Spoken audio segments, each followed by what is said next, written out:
Hey, welcome back to episode number 6 of the Faith Family Fitness podcast. I'm with your host, Amanda Gail Moore at 8 AMP HQ. Oh, geez. Here we, Yes. here we are. It's been a long time. Yeah. So huge apologies because so many of you have reached out and asked when, where, what time, all that. But we had a little bit of a guy that was helping us with this. He moved away. And so we kind of think we have all of our I's dotted and T's crossed to be able to start spitting some of these out more frequently. So it just took us a while to kind of figure it out ourselves, but here we are. Yeah? Yeah. Sorry about that. But we're here. We're back, ready to share some fun race updates. Lots have happened the last couple months. So A lot has happened. So we're kind of digesting it on how to kind of bring it all to you and answer questions that I've been having from a lot of you about how I've been racing and my first ultra experience that was last week. So excited for this episode, and I hope it's helpful to many of you. Yeah, it's so good. So this is mostly based around like what Amanda's been doing. So I'm just gonna spitfire some questions at her, and she's just gonna go with it. Okay, so you said there's been 2 races, big ones, with the Yes. Mountains to Beach in Ventura, and then the Ultra. So let's talk about Mountains to Beach first. Sure. What'd you do? Why'd you do it? What happened? All that. I always like to have some goal. A lot of my clients know that, like, you kind of get lost if you don't really have like an end goal. Even if it's like a year from now, having a race on the calendar is huge.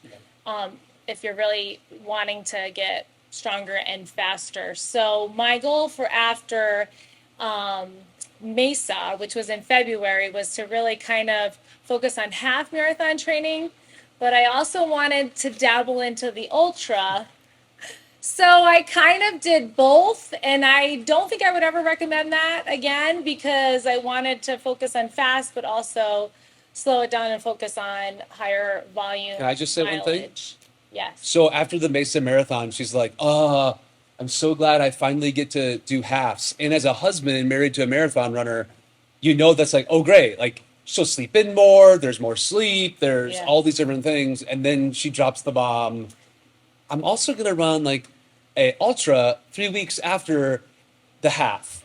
So then I quickly knew all of my dreams that I had in my heart of Oh, stop. just were crushed But my friend Jess ran the ultra last year up in Flagstaff. up in Flagstaff. So I said I did the last 8 with her, and I'm like, oh, I'm kind of familiar with it, so that's why I wanted to.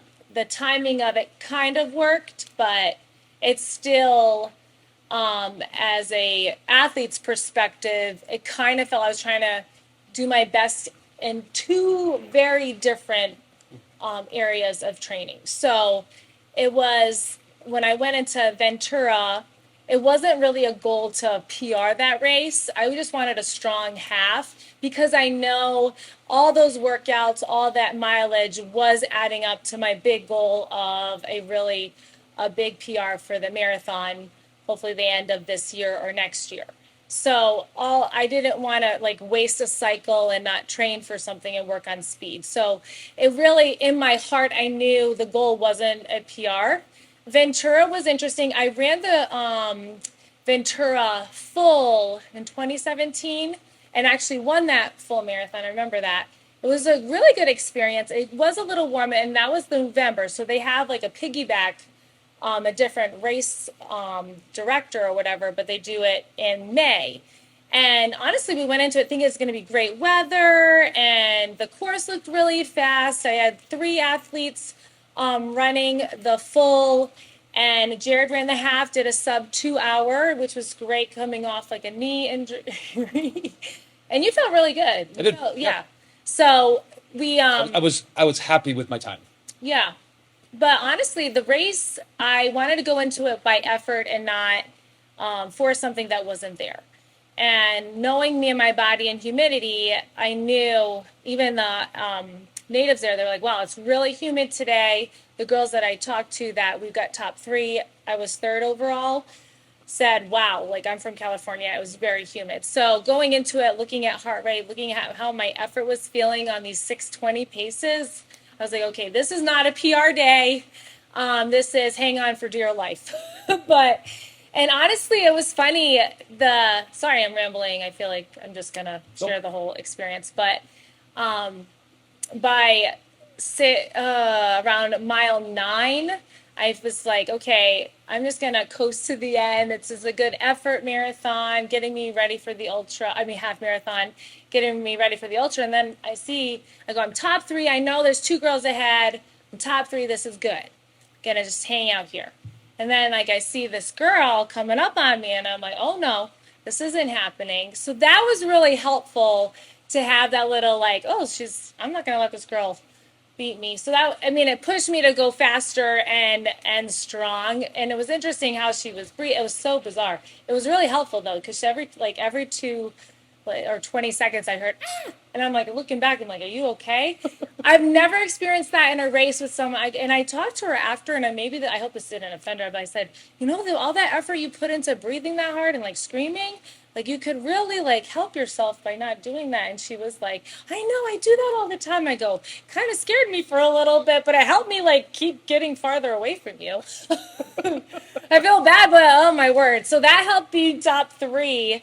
But overall, I don't think I would do that race again. We weren't super pumped about even the area. Yeah. But overall, happy with the top 3, happy with the effort. I felt good, strong. I feel like it didn't really hurt my training for the ultra, actually built upon it. So yeah, that's kind of, how did you feel about your half? Did you kind of, I mean, I would have yeah, trained like I should have because yeah, just my left knee. But I mean, my goal was if I could get a sub 2, I'd be really yeah, happy. And like 158 something is where I landed. And yeah, it wasn't by far my fastest race, but all things considered, I was really happy with my time. yeah. But I agree everything you said, just like the race Yeah. itself, everything else. Like, yeah, And it's the okay. 3 athletes, we had Ashley. She realized that she was running with COVID because she was not feeling that whole week leading up. We were kind of like, okay, we're just going to go by how you feel race day. We're not going to force anything. And she almost DNF'd, but then couldn't figure out how to get picked up or whatever. And so she ended up finishing, and she looked great finishing strong, even in the circumstances, because she was on track with her training cycle is fantastic to really PR and get a BQ. So we're going to talk more about that, about how this sport is very heartbreaking, and it's like not quitting is a really big piece of what we do. Liz, same thing, was like not the best day, like physically. Perfect training cycle. That is the heartache of a marathon. Race day, it's not forgiving. It's really hard, and it's not really for the faint of heart. And I'm so proud of her for finishing, and just the work ethic that she puts in day and night is just amazing. And Avery, she started training around January, and goal is getting her healthy post 2 babies and getting her into PR shape for this coming fall winter season. And she did a great job. Actually BQ'd. It was crazy. She did BQ, awesome. for all those who don't know, means Oh yes, Boston qualifying time. So she did, which is huge. yeah, Basically. and she felt strong. She's been actually working out at the gym, so we're kind of doing that hybrid of at least 2 to 3 workouts in the gym on top of her training, and that's kept her injury free and really, really doing well with the That's great. training. Yeah. Okay, so Ventura came and went, and then you literally have 3 weeks later the ultra. Yeah. So talk about, even though you didn't go all out, you were still top 3 finisher. You still pushed your body. So For the how did you half, feel yeah. like the recovery went from the half into the ultra marathon that was just 3 weeks after? So in my mind, even that half day, I'm like, well, I want to try to get 20 miles in. So my goal really was mileage leading up to everything. And how we did it was like Fridays would be a 10-miler with pace work for fast half marathon. And then Saturday or Sunday was like I was on the trail, or I was doing a 20-miler that was easy, or 18-miler. So I kind of just kept going with that until like my biggest week, I think, was roughly 70. Seems right. Yeah. So I've been doing 60 miles a week for a long time. I feel like it's been months and months. So that's kind of been the just mileage galore, and then hitting the trails, which I have never been. I mean, I've done a couple trail things, but I've fallen really in love with it, with the trail world, and it's a whole different, even going. She's good at it too. I mean, I'm she took it trying to be. It's a right whole away. another, you have to pay attention the whole time. Like even looking at your watch, like I just hit a rock and I fell. So it's really technical, and but it's kind of nice to always take my. I'm in that season where it's like, it's always been so pace focused. It was really nice for my mind to be, oh, I'm enjoying, like, yes, my foot, like making sure I don't fall, but I'm in the trails. Like, it's so beautiful where we live. Yeah. It's really And good. so having this training has been, my body feels really good right now. And so with the ultra, the only thing we were worried about was the altitude. So I went into Big Pines knowing that paces is not going to be what I do at Usury, which is our trails that we run a lot. I usually do like an 8:30, 8:45 pace on a good day. And so I knew, I was like, I'm probably going to do 9:30s. The goal was like a sub 6 hour for my first ultra, which is, this was a 53K, or 50, it was 53 or 54. I don't know. They said different things. And the goal was going to be like sub 6 hours. It's 32 and a half miles. So, yeah. And honestly, in my heart, I just wanted to finish. I experienced what Jess last year, she got really sick. And I'm like, that was like that fear. So I talked to a couple of people, and their advice was like every 30 minutes, make sure you're fueling, drink the whole time, fill up at every aid station. And honestly, when I was on it, like looking, I mostly looked at my time, and that was my focus. Drink 16 ounces within the hour, and have the gels, or I did waffle honey stingers that my stomach did really well with. And I felt great. I kept at my heart rate at 160, and was really on pace to do really, really well. And then And then, so at the beginning, the race director said, hey, we changed a few things, and make sure you do this. And I had the course in my Garmin GPS, so I was like, we're good. Jess, I actually called her, and we texted, and she did like a circle, because there are loops how this course went. So I felt really confident that I was going to be fine. And then we're at this fork, and we're supposed to go right, but I see three athletes ahead. The girl behind me that I had passed, she was like, you need to go straight. This says straight. And I should not have listened to them, because there was 12 of us that got lost on course or more, because yeah, they were like, follow the orange flags. Well, I was following orange flags, but I should have taken that right. And around by mile 19, I'm like, I haven't hit aid station. I've fallen twice already, because I just kind of felt like disoriented. Like, I don't know where, I kind of feel like, where are people? Such a weird feeling. so that's mile 19. Yeah. I'm following on the app, and other people are too. A couple people back at the start finish line that we know. So Grandpa Yeah. Jim, big shout out to him if he's listening. She wasn't crossing mile 16 or mile 19, the aid stations where he would let us know where she was, what her average pace is.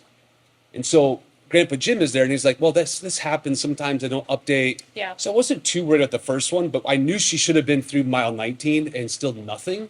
Yeah. And I literally am like looking like, I don't know what's going on. Is she hurt? Did she fall? Is she lost? And then she calls me, and she's like, I think I'm lost. Yeah. And I don't know where she is. And I'm trying to do find my friends thing, right? And she's on the course, but then Grandpa Jim was like, she's lost. She should have taken a turn. And then she's overhearing it. Don't go back. Just stay where you are. You will find somebody. Right. And that's where I left off. And then you found, and you could tell, like, she didn't cry, but she wanted to, because she knew that she was lost. But I'm like, don't, was like, you're fine. yeah. Hang in there. You're good. That panic moment. And then I don't know, a lot of you that are listening to that, if you've ran a race or you've done something similar, to know that now it's out of my control. Yeah, that's terrible. And as a control freak, I control every little aspect, I'm out of control in this situation and I need to listen and just, okay, Grandpa Jim, Jared, okay, I'm going to follow this. But Jim was also like listening on speaker. He's like, I gotten lost on this course before. Yeah. It's not nearly as bad as you think it is. There was some of that And reassuring I thing had that he like, was. I was on the trail. Right.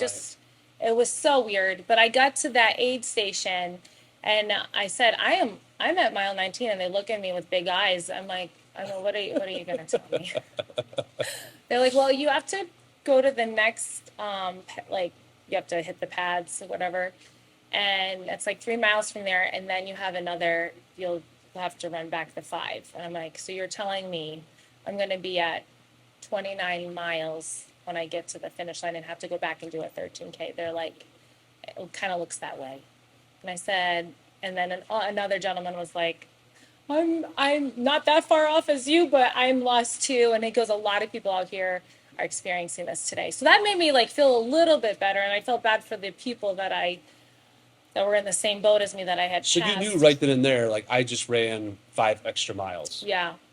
So was there a moment you're like, panic. forget this, I'm done. Oh, Like for I'm not sure. doing this. I was like, well, how can I fix this? How can I make this? Oh yeah. How can I fix this? And I said, Jared, ask the race director if I can. So I got to that point where I had to run, it was like 1.5 miles. And then I'm like, okay, if I run down there, I know if I take a left, I can make it back to start and I'll be fine. It might be off like 1 mile. And I called Jared, I go, can you ask them? Like, ask them if I can do this. And I misheard when he was saying, yeah. I knew the answer. I told her, I'm like, the answer's no. I'm like, just ask anyway, it's fine. It was not it was very mean and abrupt. I was mad. Yeah, right. It's So, fine. And yeah. rightfully so, we should have asked. And their immediate response was, no, she has to touch the pads. I'm not sure what Amanda heard, but she said, okay, great, I'll see you in a couple minutes. And I'm like, you misheard. And then You have all of that to do, and you could just hear it one more time, just wipe all, like, just all the energy was taken out of your voice at that that's moment. oh, I've been fine about it, but it's like it was deflating. Yeah. And like I had that moment, like, okay, I can quit. Like I knew most are quitting. But I'm gonna finish this thing. Yeah. But you didn't quit. No. And so I kept running. I passed this girl, Katie, and I told her, Katie, I knew Katie, and she was like, you crying is not, you're gonna spend too much energy. So keep going. So I said, okay, I'm going. So I got to the next pad, hit it. The guys, they were like, I feel so bad. Thanks. And then then I headed back to the start. So you have to, with how this whole thing works, it's all a bunch of loops, like 3 loops. For the last 13K, you have to go back to the start and then go back out. So Ashley was there, Jared, they're looking for me, bringing me in, and they were like making sure I didn't stop too long, because it was kind of like, that moment of, do I just go back out there or just call it quits at 29? And so they helped me get through it. Another lady, she was like, you're going back out there? Because she had the same experience. I'm like, yes, I am. I'm going to do this. Grandpa Jim was like, this is so hard. You can do it. So it was like having those people, like seeing and knowing It's huge. yeah, it was really, my kids were up like on like the zip lines. Go, Mommy! So you were amazing. You helped me through. I said, when I hit mile 32, I'm walking. I don't care. I'm still mad. And so I'm turning off my watch. I'm like, no, you're not. You're going to keep your watch moving. Like, you're going to run up 60K today. yeah. So I kept my watch going at mile 32 and a half. I saw it was like a 5:46. I'm like, okay, I did my goal. Well, let's just keep it going. But we still had another hour left. Yeah. Yeah. And he was good. It was. And there was some walking, but it was just walking uphill. Yeah. I thought even with the extra mileage, you were still climbing along. Yeah. I mean, you were. It was You did great. And here's the thing. She was the last loop. She was at like mile 37, and there are people that were still doing the normal, and she was still passing people that were still doing the full. Yeah. So I mean I would have thought that been was pretty special that you yeah. didn't give up. You did at all. No, and I'm so glad I didn't give up. Yeah. It's just, the luck of the draw. I don't know. Like Ashley was Ashley was there. She ran the 6K. Jeremy, another coaching client, he was there, and Jamie did an amazing ultra. His second one did it in like 6:25. Had a great. So it's like it's just awesome to have like such a support system that we have in this community because honestly, without them, it it's really hard. Yeah. It's hard to do hard things when you don't have like amazing support. Yeah. And knowing that people are in your corner. And Ashley was like telling Jamie's wife Kim, like, when is this gonna change for Amanda? When is it gonna when is she gonna have her day? And honestly, like I can be like, poor me, but I think Saturday was so good for my kids to see. So good for me because I went into this ultra. I wanted to do something hard. I just didn't realize how hard it was going to be. I was like, I wanted to hurt. I wanted to feel like I have to work for this. And maybe that 32 and a half was not what I was taught that day. And not to spiritualize things, but running is spiritual for me. And I really feel like God speaks to me in those moments. And he was like, no. I'm going to carry you to 38 miles. And you're going to finish at 38. So good. So, and that's like And you did. huge. Yeah. Okay, so the highlight though, beyond all those things, like you had your moment when you crossed the finish Yeah. line and your kids were there. And they all so when we found out that the kid like that mommy was lost, they overheard me talking. They got really nervous, like uh-oh. And then I'm like, no, she's on the course, she's just lost. She's just gonna have extra mileage. So they were obviously in their little minds worried, but okay, yeah. because I was okay, but still worried. But when you finished, Gianna had that moment with you, which kind of was like, all right, I know. this is totally worth it. Oh, what did she say? Gianna's 11 years old, but I think in her old soul, she's like 80. For sure.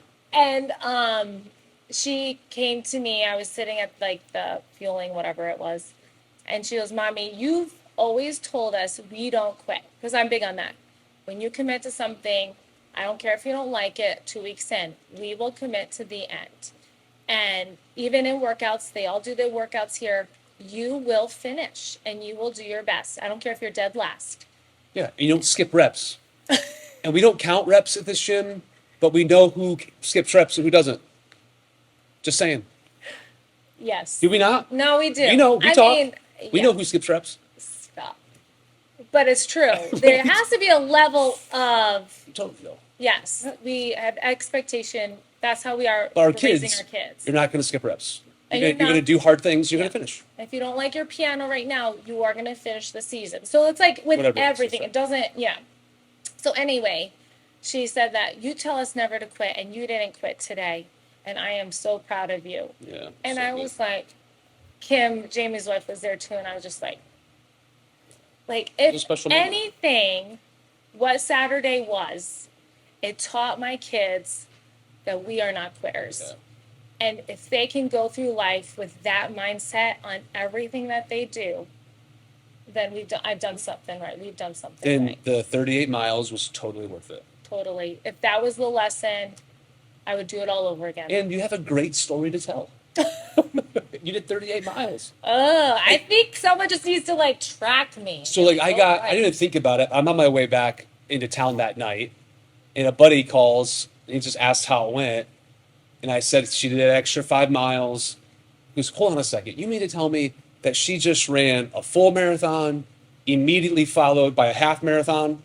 I'm like, that's exactly what she just did. So it's See it absolutely that way. Sounds terrible. incredible what you did. And we're certainly proud of you.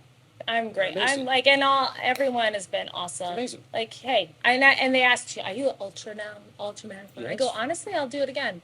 I will do it again, and I feel fantastic. That was my follow-up real I- quick, let him go. Like Sorry, your yeah. recovery has been like better than you thought, right? Just how you Better. recovered. It's just incredible. I feel You're starting to do some cold baths. yes, Cold that's a new plunges kind of and- thing. Yeah. Wanted to kind of experiment in doing cold like Yeah, sitting in. We'll talk more about that. Yeah, sorry. No, it's good. Ramble. I just wanted Yeah, But I it's feel like amazing. that's helped. So I'm kind of, And we're gonna throw it out there. She told me because most people know that I do the Grand Canyon rim to rim, and I'm gonna go for it again this year. And she yeah, told me that she's gonna do it with me. So you're a heck of a climber. I'm like, we'll see. oh, that'll be We'll fun. see. She's way faster going down and across, but right now I have her on the way up. You totally do. We'll see if I can continue as she continues to train. But it's But amazing. We're really proud yeah, of you. We love you. You're thanks. such an inspiration to all of us. Well, I feel like if we can end this as like, don't allow whatever circumstance that you are put in out of your control. You have goals, you have, whether it's you want to BQ or you want to finish school, Or lose 20 pounds. lose 20 pounds. You are going to have adversity and you are going to have things that come against you. That is life. And if you can just stay the course and not quit. I love that. Sometimes it's out of your control, or other times it's because you take a wrong turn Yeah. and you mess up. Okay, own it, then get right back on it and don't quit. And you quit. will see the results. Yeah. Good word? Good word. Amanda Moore. Amanda Moore, everybody. Ultra marathoner. Yeah. Amazing. Thanks for listening, friends. See you next time.